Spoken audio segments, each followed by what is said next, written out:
The following podcast has been adapted from the WorldNet Casts a Wider Net article from the winter 2006-2007 issue of Tellabs Emerge Magazine.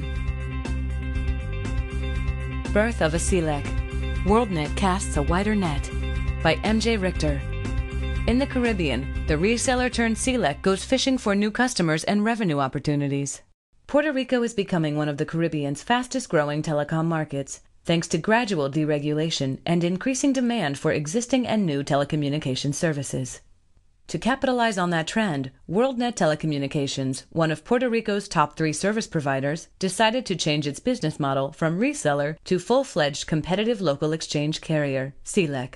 WorldNet also decided it could gain a sustainable competitive edge over current and future rivals by deploying the most advanced networking technology possible right from day one. That meant using infrastructure based on Internet Protocol multi-protocol label switching, IP/MPLS, in order to handle both legacy and new services, today and well into the future. As a former reseller, WorldNet enjoys one major benefit: it isn't saddled with legacy infrastructure, so it can avoid the networking challenges faced by incumbent service providers.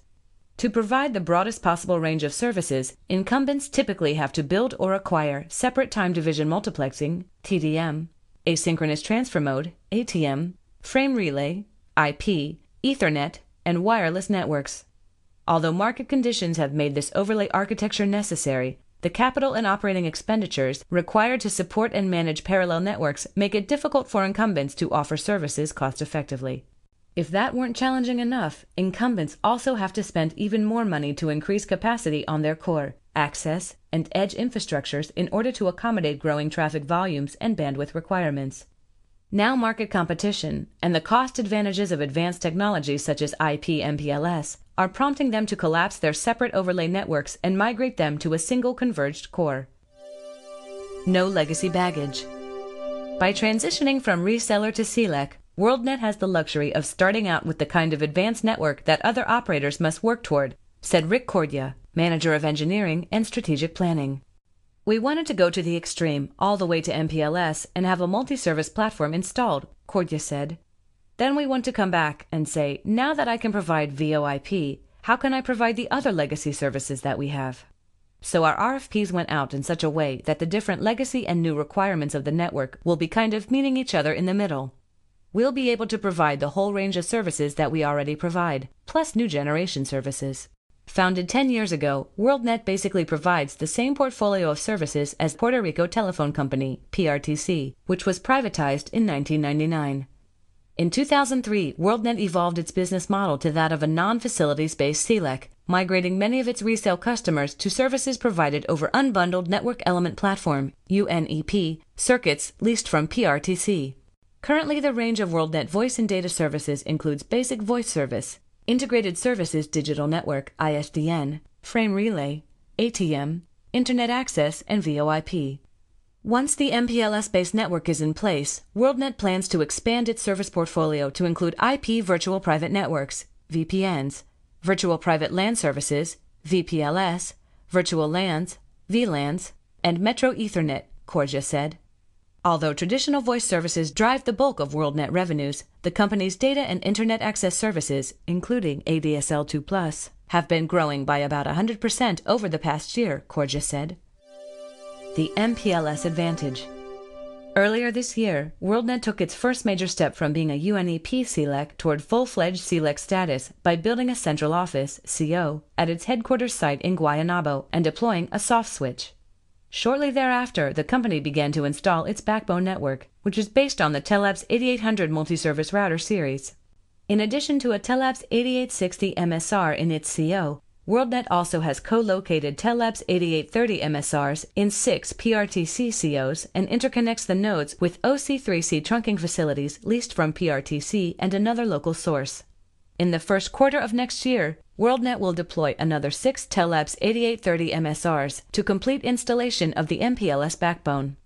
In an April 2006 interview with Caribbean Business, WorldNet President Lawrence Friedman said that the company plans to invest $15 million to $30 million over the next 5 years to expand its network. However, Cordia said that the 12-node backbone will enable WorldNet to serve customers throughout the entire island of Puerto Rico. When evaluating potential network equipment, WorldNet wanted to make sure it deployed powerful, reliable gear, which Korja defines as equipment designed and developed not for the enterprise but for carrier operations. He and his colleagues specifically were looking for advanced switching matrix capabilities in an anything-to-anything box. We got the MPLS backbone that we wanted, which is where every company is moving right now in terms of future transport technology, Korja said. But we also get to provide all the traditional services from the same box without having to invest in additional equipment. QoS as a market differentiator. Reliability and quality of service, QoS, are crucial to WorldNet's marketing efforts as well. When we advertise and brand our products, we're letting people know that we have a network now and that we actually stand behind the services they're getting, said Alejandro La Rosa, Director of Sales and Marketing at WorldNet. When we talk about infrastructure, we need to be able to go the extra mile and offer value-added services. WorldNet also intends to use its network to create products that none of its competitors currently offers. One example is Internet access via G.SHDSL. With G.SHDSL, you get 20 megabits per second over a single copper loop, La Rosa said. That's pretty significant in a market where rates are now $59 a month for 512 kilobits per second Internet access. Although WorldNet hasn't launched that service yet, La Rosa predicted that from both a speed and pricing perspective, it will revolutionize the market. Targeting everyone. When it began as a reseller, WorldNet initially focused on small and medium-sized businesses.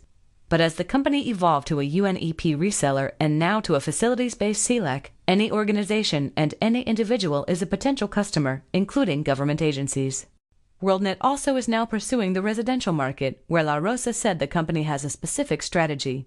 That means we're actually pursuing new community developments, multi-dwelling units, and the intelligent houses of mid to high-level customers. We're also negotiating with developers to provide customized solutions to customers within those new projects and developments. We will continue to provide services to enterprise customers, and we're already in the process of providing services to residential customers. The ability to serve both residential and enterprise customers is a clear indication that WorldNet has come a very long way in a relatively short time. But for customers, La Rosa said, it's been a long wait for any competition against the incumbent provider.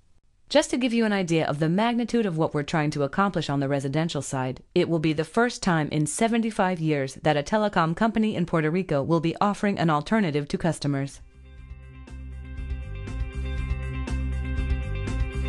This podcast has been brought to you by Tellabs.